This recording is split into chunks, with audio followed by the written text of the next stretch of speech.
안녕하십니까. 2023년 7월 6일 최병무 팩트 시작하겠습니다.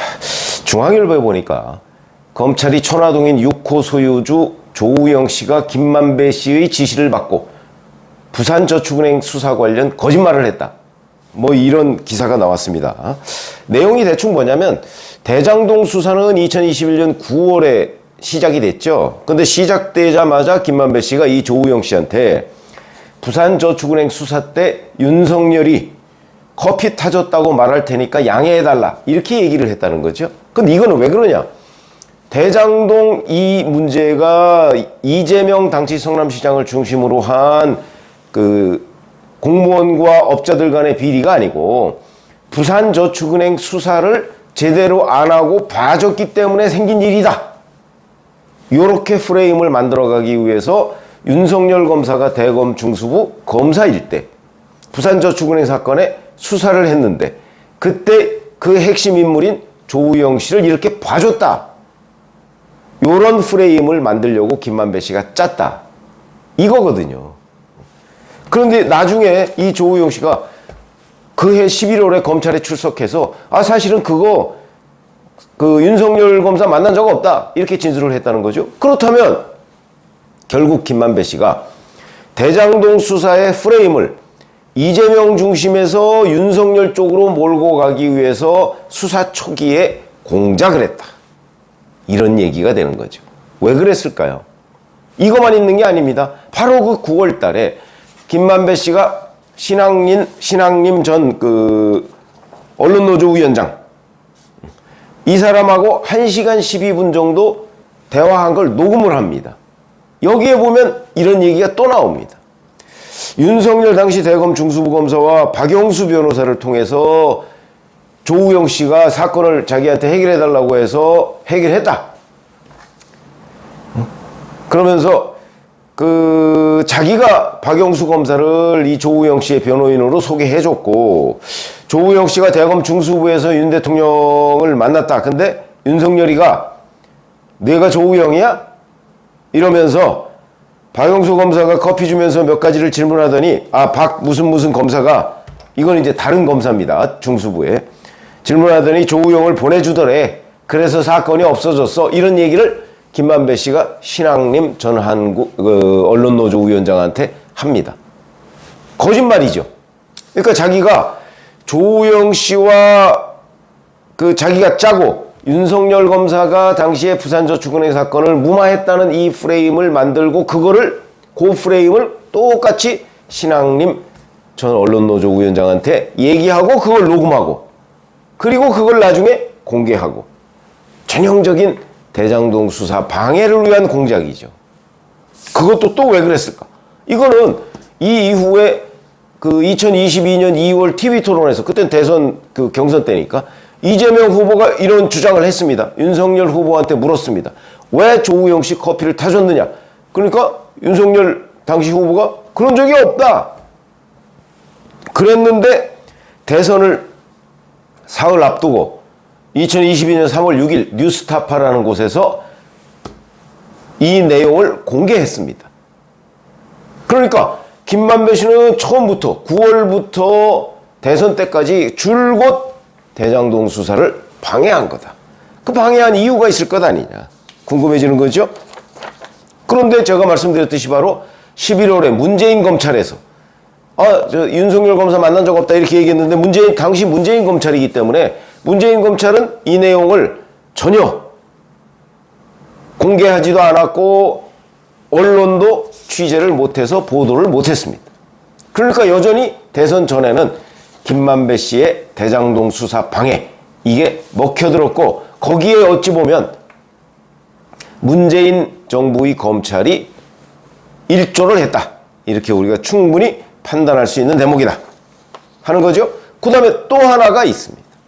2021년 9월이 대장동 수사 시작했다고 했죠. 이때 남욱 변호사가 사실은 대장동 이 사건의 초기 주도자였고 그걸 본인이 이어받았죠. 왜냐하면 남욱 변호사가 다른 사건으로 구속이 되는 바람에 이어받았는데 그러니까 남욱 변호사가 대장동 초기를 잘 한단 말이죠. 그리고 실제 지분도 많고 이러니까 남욱한테 바로 수사 시작 직전에 도피해 있어라 이렇게 지시를 합니다. 핵심 피의자를 도피시킨 것. 전형적인 수사 방해죠. 그래서 남욱 변호사가 실제 미국으로 갑니다. 그리고 이제 미국에서 가 있다가 도저히 안 되겠으니까 들어오려고 하니까 남욱 변호사한테 또 시킵니다. 김만배 씨가. 그때는 뭐가 쟁점이 돼 있을 때냐면 정영학 회계사가 자기가 만든 녹취록을 검찰에 대부분 갖다 줬을 때입니다. 거기에 이때 핵심 내용이 2021년 10월 핵심 내용은 천화동인 1호에 있는 돈이 절반은 그분 것. 이게 정영학 녹취록에 있었거든요. 이게 공개가 되면서 그분이 누구냐? 이게 논란이 됐을 때입니다. 그러니까 남욱 변호사 보고 시켜서 그분은 이재명이 아니다. 이렇게 공작을 했다는 거죠. 그래서 실제 남욱 변호사가 귀국하면서 중앙일보하고 또 인터뷰를 합니다. 그 절반은 이재명이 아니라고. 절반은 그분 것이에 그분은 이재명이 아니라고 김만배가 시킨 대로 합니다. 그래서 또 그러면 그분은 이재명이 아니면 누구냐? 뭐 이거 가지고 막 논란이 있는데 다 쓸데없는 논란이었죠. 왜? 처음부터 거짓말이었으니까. 근데 이것도 김만배 씨가 시킨 거다. 그런데 당시에 서울중앙지검장 뭐 이정수 씨인가요? 중앙지검장도 국회에 나가서 그 절반은 그분 것이라는 것에 그분은 정치인은 아니다 또 이렇게 얘기합니다. 다 짠 거라고 봐야죠. 다 말을 맞춰서 이재명이 아니라는 쪽으로 몰고 간 거. 그 아이디어가 결국 김만배 씨한테 나온 것 아니냐. 이런 걸 충분히 짐작할 수 있는 증거들이다. 저는 그렇게 봅니다. 자, 이렇게 돼서 여기까지도 전부 다 김만배 씨의 아이디어고. 그러다 보니까 김만배 씨가 대장동 수사를 초기 방향을 자꾸 윤석열 쪽으로 틀려고 노력했고 본인은 실제 그렇게 실행을 했다 하는 거고요. 그 다음에 김만배 씨 누나가 윤석열 대통령의 부친인 윤기중 교수의 연희동 자택을 산 것. 그거 시가대로 샀습니다. 오히려 시가보다 좀 깎아서 샀습니다. 그런데 마치 그게 엄청난 무슨 김만배 씨와 윤석열 간의 그 무슨 커넥션, 관계가 있는 것처럼. 그런데 김만배 씨는 윤석열에 대해서 자기가 알고 있는 부분을 제대로 얘기를 안 합니다. 사실은 윤석열 당시 후보는 김만배 씨에 대해서 어디 사석에서 뭐 한 번인가 두 번인가 인사를 한 적은 있어도 개인적으로는 잘 알지 못한다. 그렇게 얘기를 했는데 그런데 그 부분에 관해서 제대로 김만배 씨가 확인을 안 합니다. 만약에 정말 그 말이 사실이라면 그래 나 저 개인적으로는 잘 모릅니다 라고 얘기해버리면 윤석열 그 당시 후보가 이 대장동 부산저축은행 여기에 뭐 꽤 연루가 돼 있다 하는 게 깔끔하게 의혹이 해소가 되거든요. 그 해소해줄 사실관계를 밝힘으로써 해소해줄 수 있는 그런 기회가 있었는데도 불구하고 그냥 마치 무슨 관계가 있는 것처럼 그 문제에 대한 설명을 피했다. 이건 역시 대장동 수사를 방해한 또 하나의 증거가 된다.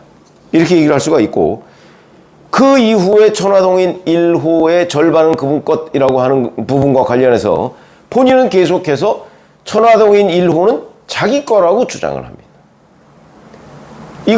이게 이제 결국 이재명 성남시장 측 정진상, 김용 뭐 이런 사람들이 이제 김만배 씨로부터 428억 700억 중에서 세금 기타 비용 떼고 428억을 받기로 한 부분. 이거는 뭐 유동규 전 본부장은 얘기를 하고 있는데 지금 김만배, 정진상, 김용 이런 사람들은 딱 잘라서 부인하고 있고 정영학 회계사, 뭐 남욱 변호사 이런 사람들은 다 인정하고 있고 근데 검찰은 현재 이 세 사람이 딱 잘라서 부인하고 있으니까 그거를 아직은 공소장에 넣지 않고 있습니다.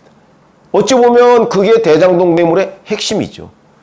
근데 지금 못 넣고 있죠. 근데 지금 계속 김만배 씨는 그게 자기 거라고 주장을 합니다. 이 또한 대장동 수사에 관한 결정적 수사 방해지요. 자, 그러면 김만배는 왜 이러느냐 도대체. 이거를 제가 보기에 대선 전과 대선 후로 나눠볼 필요가 있다. 대선 전에는 이재명 후보가 대통령이 된다고 믿고 있었기 때문이다. 그러니까 이재명 후보가 대통령이 되면 대장동은 아예 수사 자체를 받지 않을 것이다. 이렇게 생각한 거죠. 그래서 본인이 직접 공작에 나선 것이고. 근데 이거는 또 뭘 근거로 될 수 있냐면 정영학 녹취록 거기 보면 김만배 씨가 정영학이나 이런 사람들의 질문을 받고 아 이재명은 대통령이 돼 이렇게 얘기합니다. 이재명은 대통령이 돼. 그러니까 자기는 이재명이 대통령이 된다는 사실을 철석같이 믿고 있었기 때문에 이재명을 위해서 이런저런 대장동 관련한 프레임을 짜고 실행을 한 거죠. 그게 대선 전에 그렇게 된 이유고. 그럼 이제 대선이 끝나서 이재명 후보가 대통령에서 낙선을 했습니다. 그럼 그 이후에는 왜 함구하느냐? 그 이후에는 결국은 함구해서 그 이재명 측에 줘야 할 돈이 자기 거라고 계속해서 주장해서 이 재판이 끝난다. 그리고 자기는 감옥 갔다가 뭐 몇 년 살고 나온다. 이렇게 되면 그 돈은 자기 돈이 되는 거죠. 그러니까 대선 후에는 자기 돈을 지키기 위해서 함구를 하고 있는 겁니다. 더 이상 이재명을 위해서 열심히 뛸 이유는 없고 다만 자기 돈을 지켜야 되기 때문에 아니 자기 돈도 아니죠. 자기가 이재명 성남시장 측에 줘야 할 돈을 자기 걸로 만들기 위해서 그래서 침묵. 그러니까 대선 전과 대선 후 김만배 씨의 의도가 다르다 하는 걸 지금 알 수가 있고. 자 그러면 많은 분들이 이제 궁금해 하실 겁니다. 김만배는 언제 입을 여느냐? 아무도 모르죠. 뭐 사실은 올해 2월 3월 뭐 이때 온갖 그 매체들의 기자들 유튜버들 뭐 김만배 뭐 오늘 내일 입 열 것처럼 그렇지 않았죠? 그렇지 않았습니다. 입 여는 거 조건이 있다고 제가 누차 말씀드렸죠. 무슨 얘기냐면 검찰이 김만배 씨가 숨긴 돈을 지금 대부분 뭐 찾았는데 아직도 몇 사람에 따르면 뭐 한 몇백억 정도는 숨겨 있는 것으로 이렇게 알려져 있습니다. 그러면 이걸 다 찾아내서 탈탈 털린다. 그래서 정말 김만배 씨는 재판이 끝나고 나면 알거지가 된다. 이럴 경우에는 아마 김만배 씨가 적당한 선에서 검찰하고 뭐 검찰에 이제 실토를 할 가능성이 있다. 그게 첫 번째 가능성이고 두 번째 가능성은 지금 배임 혐의로 재판을 받고 있죠.